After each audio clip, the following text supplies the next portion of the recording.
Hello, beloved audience, and welcome back to another episode of From the Shelf. How are Ugh, you today, Anthony? I'm just figuring out how to process words again. You kind of have to with this movie. I went into a alcohol-infused coma after watching this. Oh, God. Not just Ugh. because it was bad, I felt dirty, so my self-esteem was just so lowered by this film. It's a tough one. It's a tough one. Did you feel dirty just watching it? Because I felt dirty.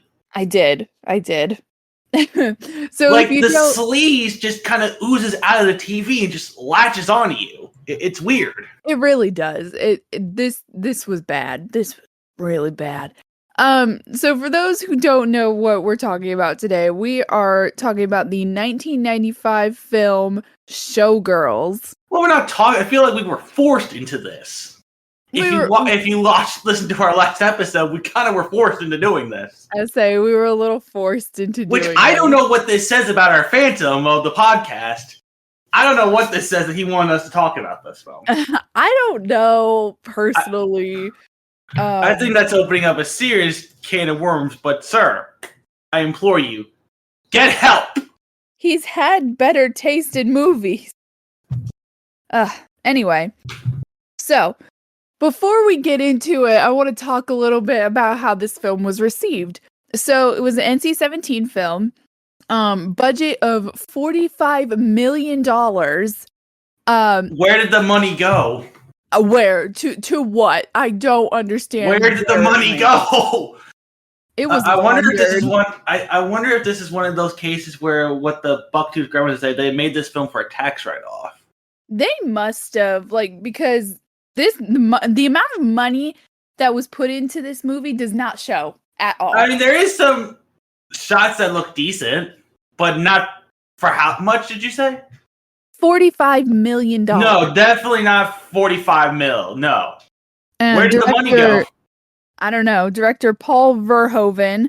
Do you want to know how much it made in the box office? Oh, I can't imagine it made its money back. It was a box office bomb.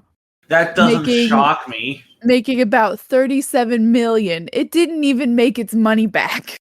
See, I don't have any history with this film because I was only one when this came out.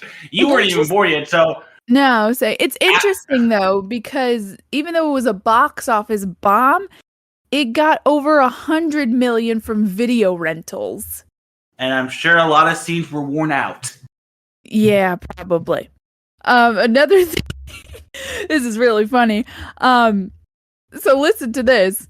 It says, Showgirls was a critical failure upon release for its acting, particularly Berkeley's, characters, dance numbers, directing, plot, screenplay, and sex scenes, and consistently ranked as one of the worst films ever made. You know, it's a sad thing when you make Tommy Wiseau a choreograph of sex scenes more sexy than a actually Hollywood-trained director. Oh, Uncle Pete wanted me to say this. So he goes, the sex scene. I forgot what he told me. It was tsunami sex. Well, that's what it was. I don't know if McLaughlin or Berkeley choreographed their own scene. I don't know how sex scenes work in film. I don't know if there's a choreographer for them. There's usually the choreographer should be fired. I would say there's usually like a coordinator or a choreographer to help just make things run smoothly and make everybody comfortable. Well, good. He was on cocaine because I'm pretty sure half this movie was made on cocaine. And they weren't patient. Like Berkeley is writing McLaughlin like you're gonna wear the poor man out. Yeah. Like you're not breaking a horse. I can't deal with it. But that's the problem with Berkeley's performance in general. She goes from 0 to 100 and not the best way. Everything is dialed up to 11. That's her performance in a nutshell. Review's over, folks. Good night. Yeah, I mean, there's not much else to say. Like, all right. God. So let's get right into cast talk then. So we have Elizabeth Berkley as our star, Nomi Malone. That's the dumbest name ever. Well, I think her actual name is like Polly or something like that. Yeah, I mean, they call her Pauline or something like that throughout the film, and then it's revealed, oh, that's her actual name. Yeah. Or something like that. I barely remember. I was drinking when I was watching this. I'm not going to lie. This film hurt. This one hurt. It hurt very much. So Elizabeth Berkley, Kyle MacLachlan as Zach Carey, Gina Gershon as Crystal Connors. You know, she has a habit of popping into films where I don't expect her to show up in. Honestly. But she she's keeps the best. But she was the best part of this movie. Oh, I think she and Robert Davi know for a fact they're in shit. Yeah. Berkeley can't act, so she's thinking, oh, if I just acted up like I am for a sitcom, but even more, that's film acting. MacLachlan just looks bored throughout the film. Yeah. Then we have Gina Rivera as Molly, Rena Riffle as Penny. Who is Penny? I don't know. It's just who's listed. Glenn Plummer as James. William Shockley as Andrew Carver. Who was James? The one who bailed her out of jail. Oh. Yeah. He was a nothing character. Like, you could cut him out. I was saying. And you lose nothing. Yeah. Patrick Bristow. I love Patrick Bristow. He's just in anything and everything. Was he the redhead guy? Yes. Wasn't he on Sweet Life of Zack and Cody? He played like the restaurant concierge or something like that. The host of the it's not no matter what Daddy says. Oh God. I still use that line at random just to mess with people. He's also in Austin Powers, I think. Who is he in Austin Powers? He's the tour guide for VirtueCon. Oh, that's right. He's like Gina Gershon. He just shows up at random. He shows up. He just shows up like, oh, it's this guy. Robert Davi. You're a Bond villain, man. Show some decency. How much did they pay you? Show some class. And then just they list a bunch of other people here that I don't remember. Well, it's not really important because no one else matters in this film except Berkeley. Ugh. Let's get into it, I guess. Do we have to? Can we just keep roasting it? Do we have to go over? What's the plot? It's 2 hours of nothing. It's 2 hours of sleaze. Literally, like that's it. There's your review, folks. It's sleaze. So we have Elizabeth Berkley as Nomi, and the film starts out with her trying to hitchhike over to Las Vegas so she could be a showgirl and live her dream. Keep going. I'm gonna get a water real quick because my throat's bothering me. Okay. So she hitchhikes over to Las Vegas, and the driver who picks her up robs her. And then when she gets to Las Vegas, she has this freak out, and she's like hitting a car.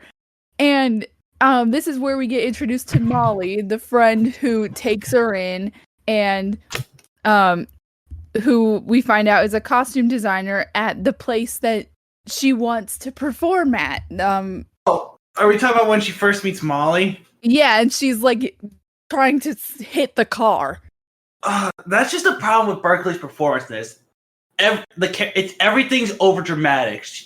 Her reactions are always over the top to 11. It's all to 11. There's no normal reaction this character has. No, not at all. Different places. I can't even laugh at it. It's so Take a shot every time she says different places. Different places. Oh, she's so excited. So Molly takes Nomi to backstage at the Goddess, or at not the Goddess, at Goddess. Let's just be honest. This is just Satan's Alley, just renamed. Honestly, it is, and that's exactly what it looks like. God. Oh God. This movie is just Staying Alive, except with more sleaze. Yeah, I mean, basically. I mean, beat for beat, it's Staying Alive.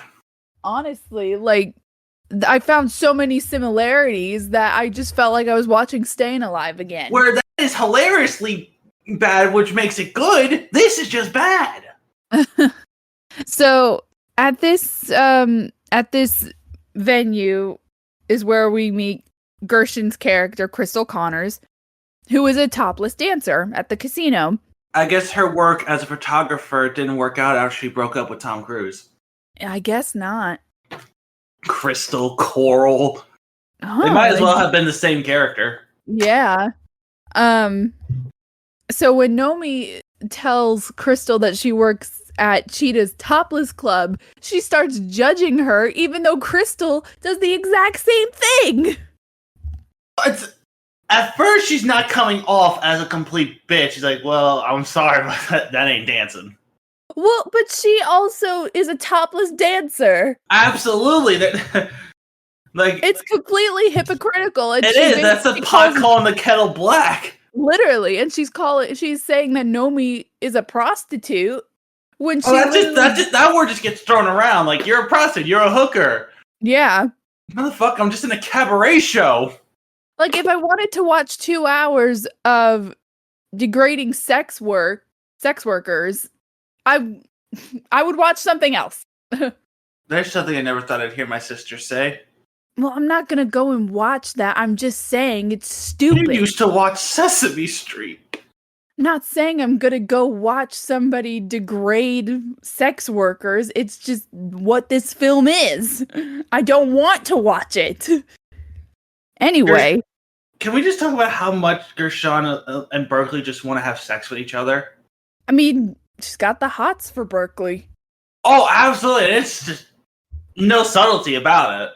Well, when I was watching it, because I watched it last night, I wasn't sure at first, and then I talked to Uncle Pete, and he was like, "Oh no, she totally has the hots for Berkeley." I was like, I mean, yeah, I thought so, but huh? That's like, it's like Tom Cruise in Eyes Wide Shut. Why does everything go back to Tom Cruise in our show? I've never seen Eyes Wide Shut. But here's the thing. If you ever watch it, everyone wants to sleep with Tom Cruise in that film. And that's pretty much what it is in this film. Everyone wants to sleep with Berkeley. Why? She's not even that good looking in this. Like, they really don't make her look good. No, not at all. She's wearing too much makeup. She has a horse face, and I can't get past her giant ass teeth. And her hair is awful. I don't really care about her hair. No, it looks like cheap dollar store bleach. Yeah.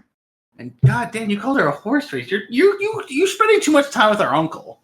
She is not an attractive woman. Miss Berkeley, I apologize for my sister. She looked good in Saved by the Bell, but here they just do not make her look good in this film. No, they absolutely did. They make her look not good at all. And that's what I'm saying. Even when she's in the show, she doesn't look good. When she's supposed to be looking glamorous. No, she just has entirely too much makeup on. I'm just gonna say she looks like a whore. It's maybe that was look. Maybe that was the point. I don't know. Ugh. I don't know. I don't know either. But so when Nomi doesn't, she doesn't want to work, so she goes to the club that night with Molly, and then she gets arrested. Okay, I just don't. Yeah, she gets arrested, but okay, she keeps flip flopping. Like, she's a huge fucking manipulative drama queen, and then the scenes with Molly, she's like a 15-year-old teenager. Yeah, honestly. Where's the chips? Who's got the chips? The chip. We're gonna go dancing. The dialogue, like this entire script, is just awful. I'm sorry, if anyone has any complaints about George Lucas's writing, watch Showgirls. Honestly, you'll think it's freaking scripture. Yeah. It's like Shakespeare compared to this. It is. God. But Nomi gets arrested. Why did she get arrested? I don't know. Like, the scene plays out. She pretty much causes a fight at the club, so they bounce her ass out of there. Yeah, but then she gets arrested for it. Did we miss a scene where she was resisting and caused even more shit? So that's why they called the police on her? Right. Like, it seemed like they skipped a part. So, I don't know. She gets arrested, and then James bails her out. Thirsty motherfucker. That's his whole character. He's thirsty for her. Yeah, I mean, really, that's kind of it. He's a bouncer and he wants to sleep with her. Then again, who isn't in this film? I guess. You got the wrong one. Everyone was after from Saved by the Bell director. So, Gershon and Kyle MacLachlan, MacLachlan originated the emo look. Oh my god, his hair is so bad in this. It's so bad. I love MacLachlan's porn because his entire performance in this film is. Do you know what his look reminds me of? Emo Peter? No, the goth kids in South Park. He looks exactly like them. Especially the one with like the hair over his eye. Oh, the one with the red highlights? Yes. Oh my god. Someone just put Kyle MacLachlan's face on that kid from South Park, please. Oh god, that's great. So they go to Cheetah's where Nomi works, and Cheetah's. Yeah. And they want a lap dance from her. I'll give it this film portrays strip clubs better than freaking Rock of Ages did. Oh my god. Yeah. Well, that was like an upscale strip club that they showed in Rock of Ages. With no stripping. It was they were pole dancing. Yeah. So she's trying to humiliate. Crystal is trying to oh my god, I can't talk. Humiliate Nomi, and again, that's the way you'll get her in bed. Yeah, and tries to prove once again that she's a prostitute, and offers her $500 to do the lap dance. This is not a lap dance. This is literally just Nomi trying to get Kyle MacLachlan. I'm gonna be crude here. Off, and she gets Crystal off too. Yeah. I mean, that's basically what it is. So James sees this and goes to Nomi's trailer the next day and tells her that she's a prostitute. Again, these people are trying to seduce Nomi. They're just like insulting her or humiliating her. MacLachlan's the only one that succeeds in seducing her, I guess. But I think it's more so her later in the film. Yeah, but I think he's like the only one who doesn't right out call her a prostitute. Yeah, he's actually treating her decently together in the bed. So Nomi and James like start a little fling. It's not really a fling. It was probably going to be like a one night thing. Probably. But she's on her period. Well, it also she finds out that he got Penny pregnant. Well, okay, yeah. He apparently wrote a dance routine for her after one time meeting her at a club. Yep. That she can't even dance. No, her dancing in this is moving to the left to the right and flailing my arms like one of those wacky waving inflatable arm tube men you see at like car dealerships. That's Berkeley's dancing in this. She can't, like, nothing about her in this is good. She can't act. She can't dance. Like, the one line that is really funny to me when I forgot who asked her, she's like, "Are you a prostitute?" "No, I'm not." And she sounds like a child. That's half the movie. Are you a prostitute? No, I'm not. Yeah. That's 50% of the script. Exactly. And how many times do you have to ask this girl if she's a prostitute? Every 5 minutes. You a hooker? You a prostitute? You're a whore. No, I'm not. That's majority of the dialogue. Yep. So Crystal gets Nomi an audition for the chorus line of where she works. And then this is where the audition scene, like this, if you haven't seen any of this movie, you probably would have seen this audition scene.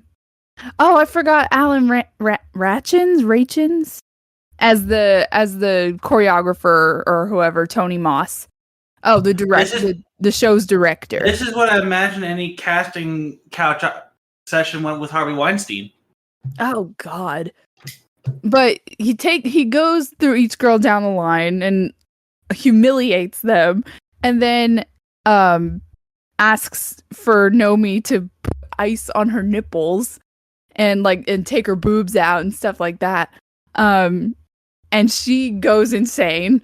Of course, because it's Nomi Malone. Honestly, and then throws ice everywhere. Yeah. But then still gets the job somehow. Yeah, that's Berkeley and McLaughlin's performances in a nutshell. Berkeley is yeah, and McLaughlin's like yeah. But she gets the job. Nomi gets the job at the casino, and then she quits Cheetahs. And then Crystal, I can't understand why she does the things that she does if she has the hots for Nomi. She tells her to go to this boat trade show, which is a prostitution setup. And it's just further of this stupid ass script. Are you a prostitute? No, I'm not. There's no decent character that we can latch onto in this film. No, not at all. It's like just trying to show how seedy and sleazy humans are, or Vegas is. Yeah. Here's the problem: if you don't have anyone likable in your film, it doesn't work. Yeah. I would say the only I think I would say decent character is Molly. Yeah. Okay. But that's it. And then they barely give her any time for the audience to connect with her. So I wouldn't be surprised if Molly just wanted to bang Berkeley also. Honestly, I wouldn't either. Anyway. Because she just lets this random psycho woman that runs in the middle of the freeway stay at her house. Yeah. Great judge of character, that one. And she's constantly beating up on her car. Yes! All the time. Ugh. Molly is the Cynthia Rhodes character of this Staying Alive remake. Ugh. She honestly is. She really is. So now Nomi wants to get revenge on Crystal and take her spot and just do what Crystal does. So she gets with Kyle MacLachlan's character, Zach. If I may, can I just reenact this sex scene? Sure. Yeah, splash, splash, splash. The tidal wave sex scene, the tsunami sex scene. How do you make the sex scenes from The Room more sexy than this? How? How did he do that? Oh, God. It's so bad. It's so bad. And a waste of good champagne. Oh my God, yeah. As a functioning alcoholic, I was deeply offended by the alcohol wasted. So she sleeps with Zach, who gets her an audition to be Crystal's understudy, and she gets it, but Crystal is threatening to sue the casino, so they take away Nomi's understudy role. Yep, and this is where Nomi decides no more. I say no, Nomi's had enough. So Nomi's out for revenge. Yeah, she pushes Crystal down a flight of stairs, which breaks her hip. Why would you have a staircase leading to your stage when you know you have your dancers in high heels and they're constantly having to run? What theater would do that? I guess they practice for it. I don't know. No, the practice is okay, you gotta go, but hold on the rail, otherwise you'll slip. Mm-hmm. So why not just use a ramp? Why a staircase? I don't know. But since Crystal can't do the show anymore, Nomi is the show's lead. But then by getting this, she doesn't get rid of Molly. Molly kind of is done with her because she realized that she hurt Crystal. She's for about 5 minutes. For about 5 minutes.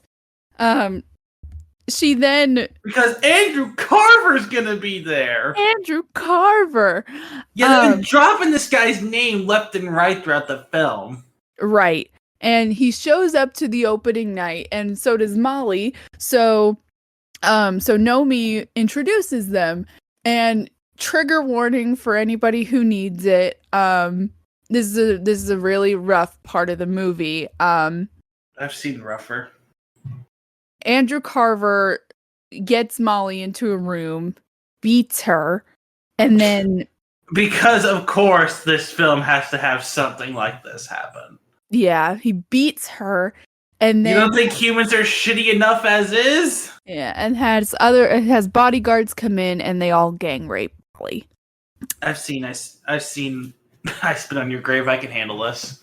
It's still a But rough then the movie scene. It becomes doesn't that. I We're say all- it doesn't matter what you've seen before. It's still a rough scene. Oh, it is like, but it's not warrant. It's not. What's the word? You do not earn to do this movie. You did not earn this. No, definitely not. I really don't think it should have been in the movie, but it's still It's a very absolutely not difficult, because they just need to figure out how to end the film. right. Like it's still a very difficult scene to watch, especially as a woman. Yeah, and actually that brings up a good point. Something I wanted to discuss with you. Yeah. Were you offended by this film, how it treats women? I don't want to cause any stirring, any controversy, any PC bullshit. No, I'm just legit asking a serious question. A little bit, yes, and especially how they go about treating like prostitution and sex work. I'm not into that PC bullshit, but honestly, the way this film treats women is disgusting. It is. It's absolutely disgusting. Like, this is like 1950s mentality of women are just objects. It's a really bad display of what, and especially like what Hollywood probably thinks of women. It's just it's awful. It's really bad. I got no, like, I felt offended by this. Like, you have dialogue where it's like, hey, at least you didn't get cummed on. Like, what the fuck? Right. Like what? Why? Why? You're not being funny, you're just being an asshole. I say you're being stupid. You're being sexist. You're being disgusting. This is a disgusting film. It is. It's absolutely. So Molly is hospitalized after this assault. And Nomi is like, we need to go to the police. You know, the one kind of smart thing that she does. But Zach, Kyle MacLachlan is like, no, the casino will bribe Molly with hush money just to protect Andrew Carver. The old Cosby trick. Yeah. And then Kyle MacLachlan decides he's gonna confront Nomi about her past, that her real name is Polly Ann Costello, and that she's a prostitute. No. Ugh. And she ran away and did a lot of drugs and did jail time after her parents' murder-suicide. She had been arrested. That you can just like take one look at her and just see and her attitude in life. Like, oh yeah, you've been in jail, you've done drugs, you are probably a prostitute. Yeah. Dude, all her wardrobe is so high up, you literally just see her ass anytime she walks. Who dresses like that? A prostitute. No woman dresses like that. That's not sexy. No, it's trashy. It is. Thank you. So she had been arrested several times for prostitution, drug possession, and assault with a deadly weapon. So Zach decides to blackmail her by saying that he'll keep her past quiet if she doesn't tell the police about Molly's assault. Why did he do this? By doing this, you lost now your star. You could have easily faked it like you did with the guy who tried setting her up at the boat show. You could have easily faked it. Right, like you lost your star, you lost your girlfriend. By doing this, you just kind of ruined your thing. Though I'm sure they'll find someone else. He'll find somebody else, definitely. So Nomi decides, well, he has no reason to expose all this. Like, there's no reason for this. There's no reason at all. So this is where it turns to I spit on your grave, because Nomi decides to take everything into her own hands. See, here's the thing with I spit on your grave. The girl who is doing the revenge was the one that got, Yeah. Nomi has nothing to do with it except that she brought her to the party. Right. This would be more effective if this was Molly. Uh-huh. So she gets Andrew Carver alone in his hotel room and beats him. Yeah, I'm sure Elizabeth Berkley could beat this guy who looks like Sabretooth from X-Men. Yeah, definitely. She can Why are they all attracted to this guy? He doesn't look good. I say he's really not like all that. He's got that early 90s greasy long hair. He looks trashy. Yeah. So then Nomi goes to Molly and tells her like, "Hey, Carver got what was coming to him." And then she just leaves her. And then she just leaves. She just leaves.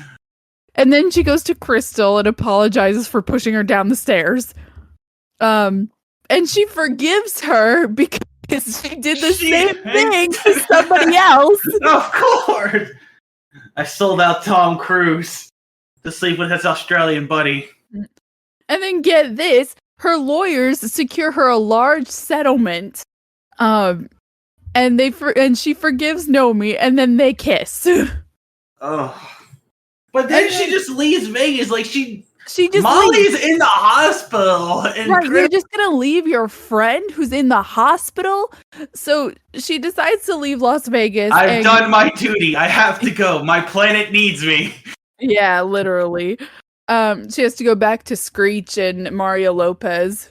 She actually did go back in like the final thing Saved by the Bell did, where it was Zach and Kelly getting married. She just kind of shows them at the end, like she just came off the Showgirls set.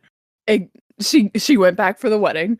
I kid you not. She comes right. I remember seeing the ending of that, and Berkeley comes running in, literally putting on her shoes as she comes into the shot. I'm like, oh, she just got back from Showgirls. Yeah.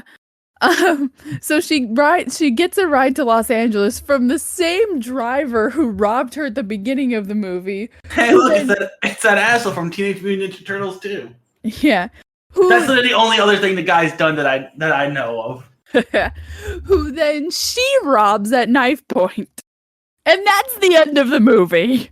Yep, that's what it's all about, kids. This movie shit. That movie was so bad, I think it gave me cancer. God. I don't even know where to... I can't even say anything. This movie is disgusting. I need alcohol to cleanse my sins of watching this. I felt like I broke several commandments watching this film. It's not even so bad it's good. It's so bad it's shit. It's sleaze. As I said at the beginning, the sleaze oozes out of the TV and latches onto you, and you just can't escape it. No amount of showers or baths of this film. Like, I never want to see this movie again.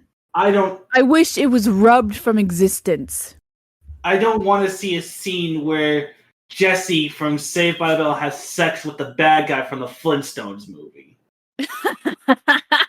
And it's sad that that's all I pretty much associate Kyle MacLachlan with. Oh, that's really, that's the only thing I associate him with, too.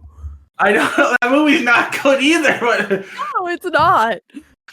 Well, why does that role stick on Kyle MacLachlan? He's done a lot of different things. Because he's so bad at it.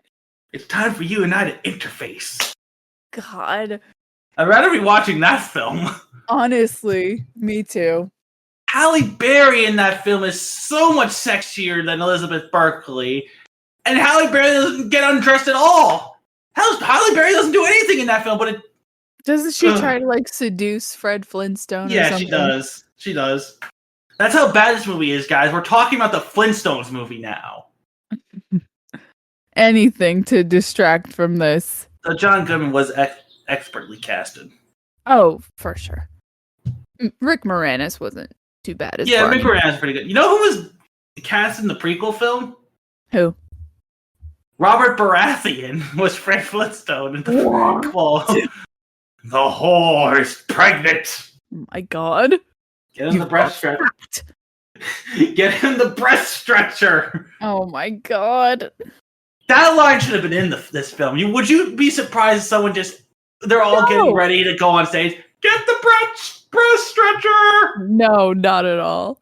Oh my gosh, I didn't even talk about, there's one line in this film where she buys a Versace dress and I don't even know, is it like a business meeting? What does she go to? It's like a callback session, I think. So she goes to this and she's like, it's Versace, girl. Ugh. And the I'm line so excited. I'm so excited. God. I didn't like her in Saved by the Bell. I didn't like Saved by the Bell.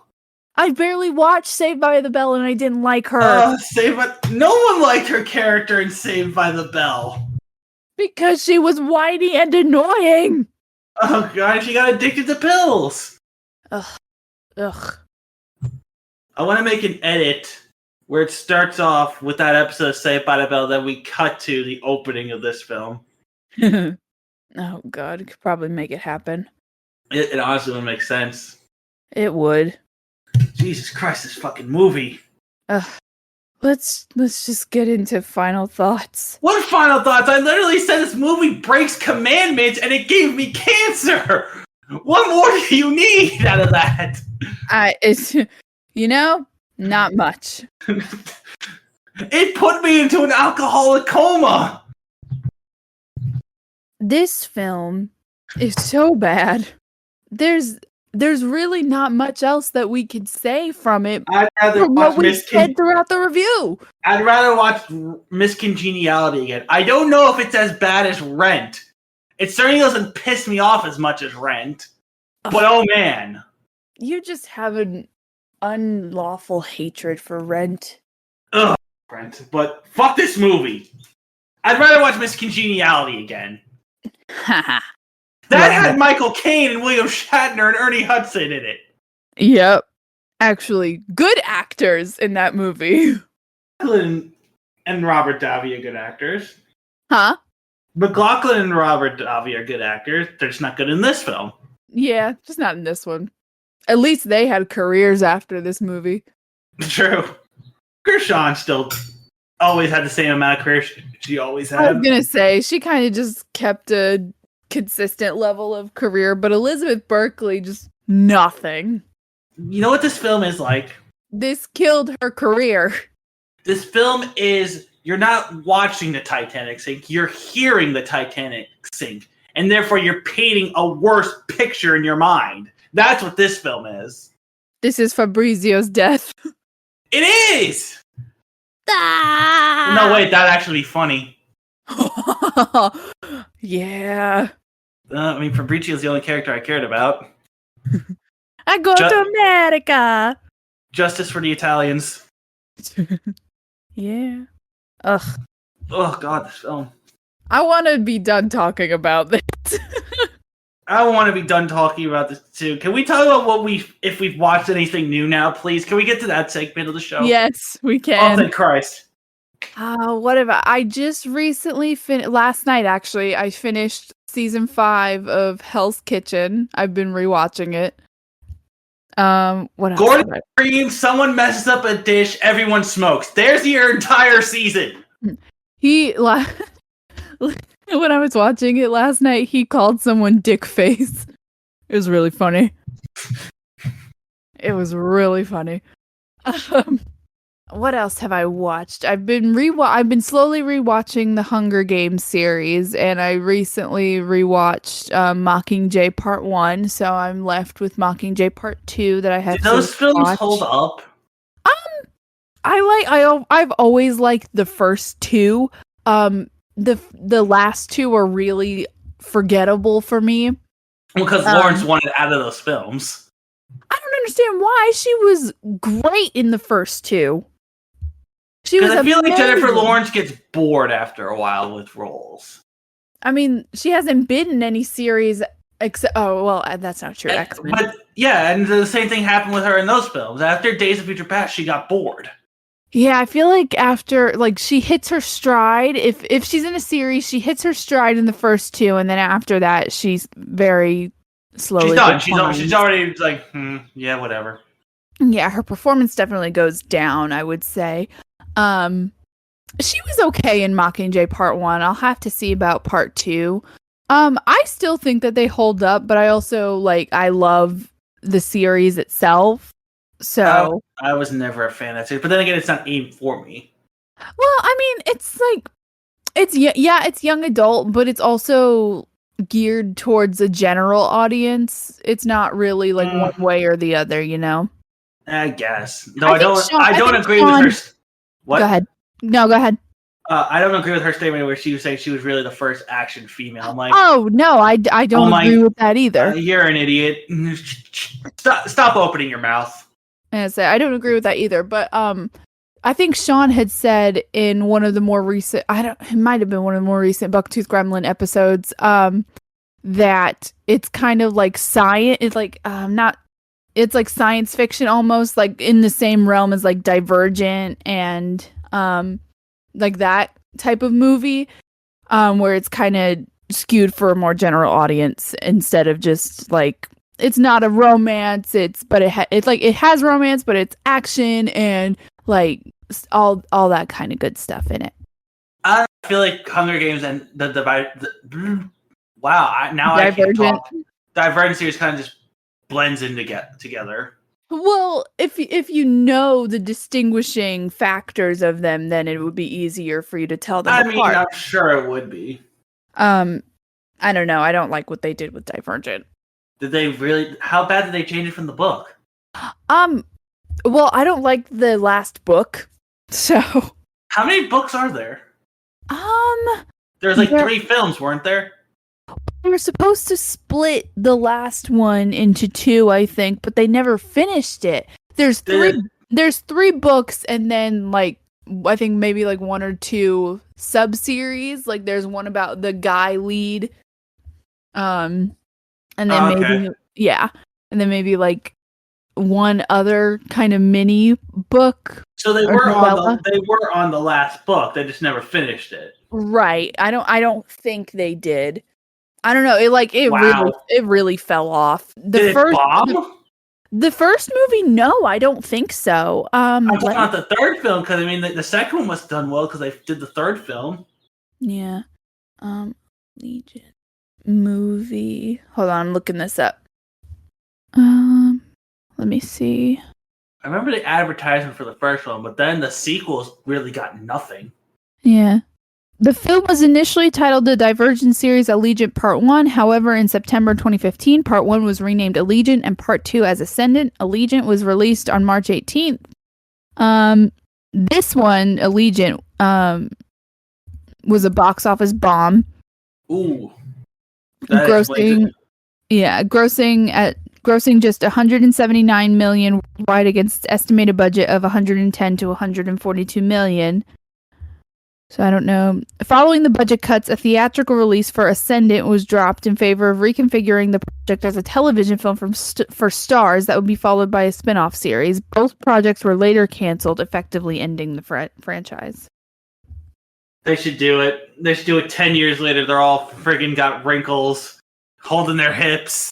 Honestly, I think the Divergent series would probably...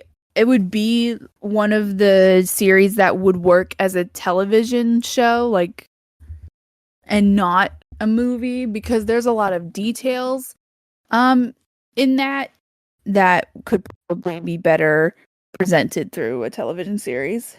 But that's just me. I don't know. That's not my cup of tea. What have you been watching recently?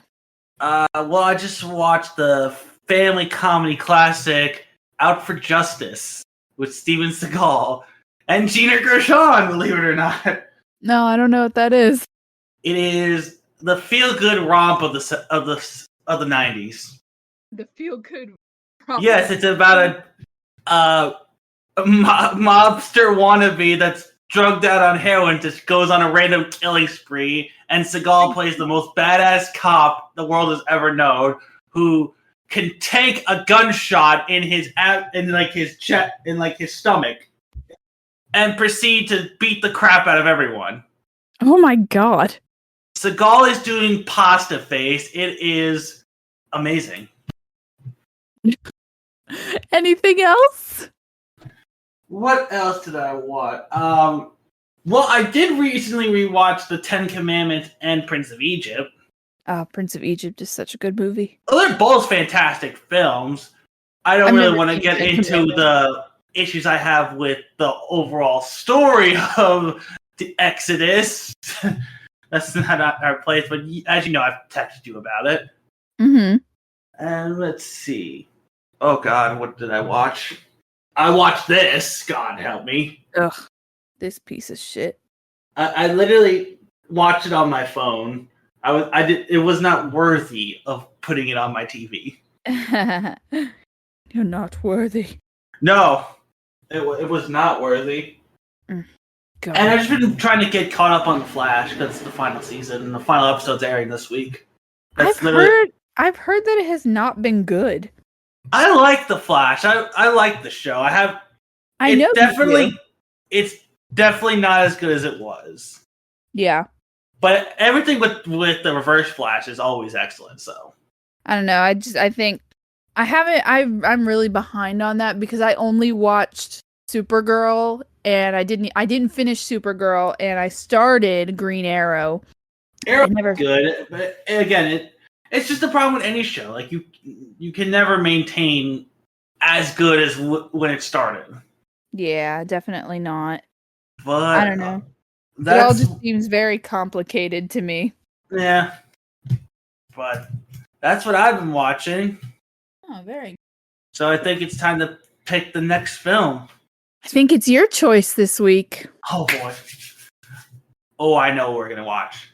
It's a film you haven't seen, but I really think you'll get into it. I really do hope you get into it at least. Okay. We're gonna watch the Bruce Willis classic Fifth Element. I think I've heard of it. I just don't know anything about it. That's a good mind to go into this. I love this film. I can't wait to talk about it next week. All right. Well, stay tuned for next week when we talk about The Fifth Element.